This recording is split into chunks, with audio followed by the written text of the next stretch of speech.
This is Lo-Fi Education by Kenna, aka The Wilderless. And I'm so sorry for that noise. But I'm gonna keep going. An ethos of imperfection seems to help people take agency in their own learning.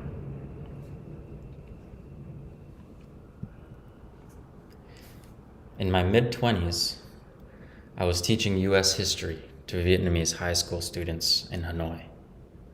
My students were bright and capable, and it was important to me to do right by them, as much as possible within an essentially soul-sucking educational system.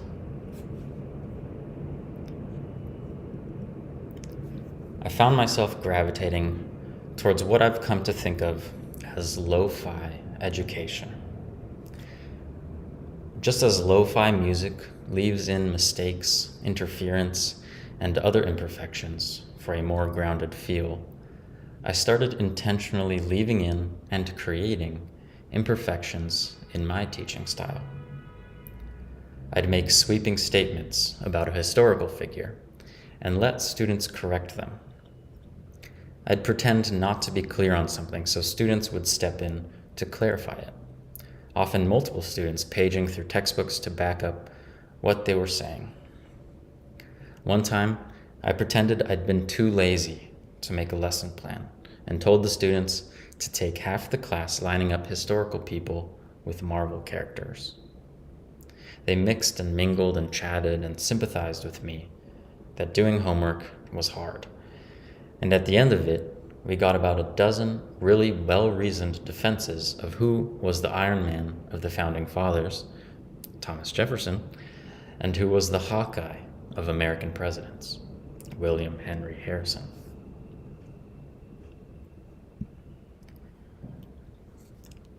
Intentionally creating some imperfections, showing myself as a person involved in a process rather than an authority figure who has the knowledge and can pass it on to them.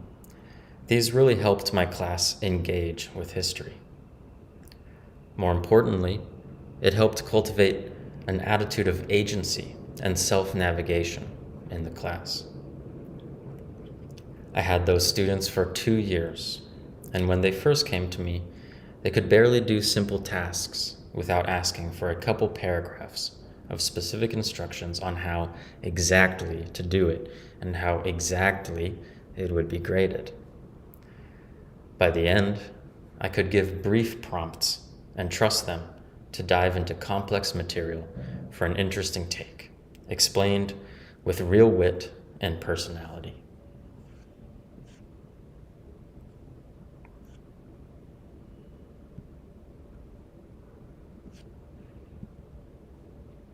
The lo-fi ethos seems even more important in my current venture, talking to adults about somatic meditation, imaginal work, and intersubjective mythopoetics. Agency and personal autochthony are key elements in this kind of work.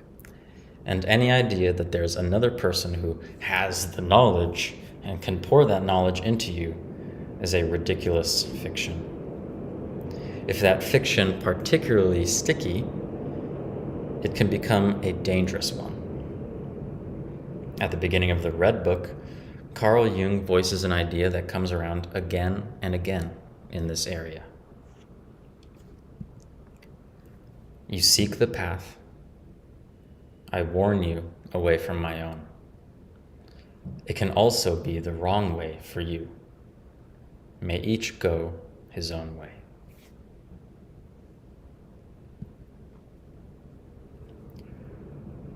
Overfitting to anyone else's experience in the somatic imaginal can be a dangerous proposition. As a person sharing my own experience, a good way to help people avoid this temptation is to stick to a lo-fi ethos. I don't hide my personality, my mistakes, or my uncertainties. I speak informally, and when I'm asked a question, I'll often shrug and turn it back over to someone else.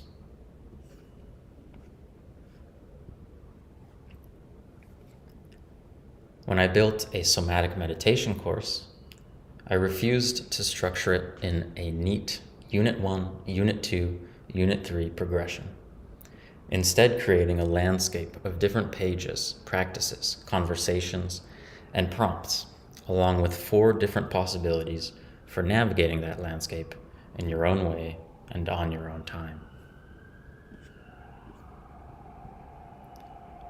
In my last essay, Tending the Shimmer, I include this line.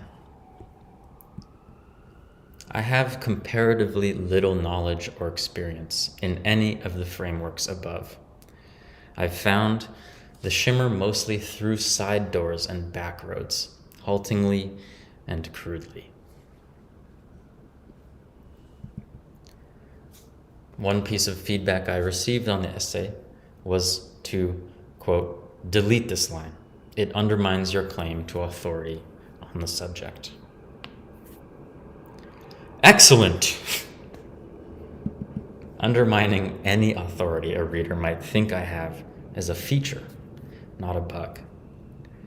If a reader or listener can get a reflex for not simply accepting what I say, but instead looking at what I say, looking at me as the lens that's filtering the message, and start to engage more fully with the, let's say, ideal platonic form of what I'm saying, rather than just engaging with me as an authoritative source, I've done my job.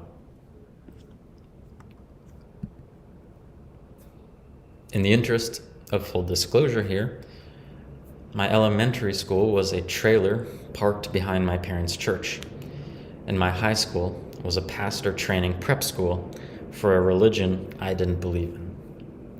I am very much primed towards an attitude of, quote, every subject you learn, it's only worth a damn if you learn to navigate it for yourself without taking any authority's word for it.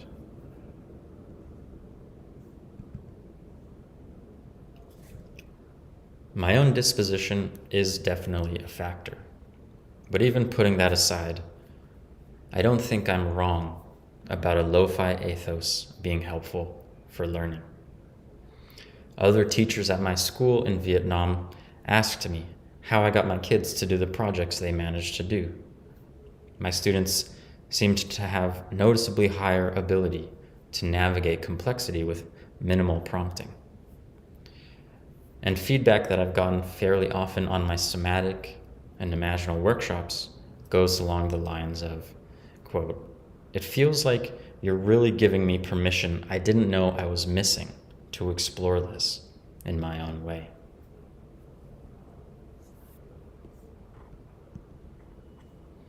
I don't know. Think it over. Maybe I'm wrong. How's it sound to you?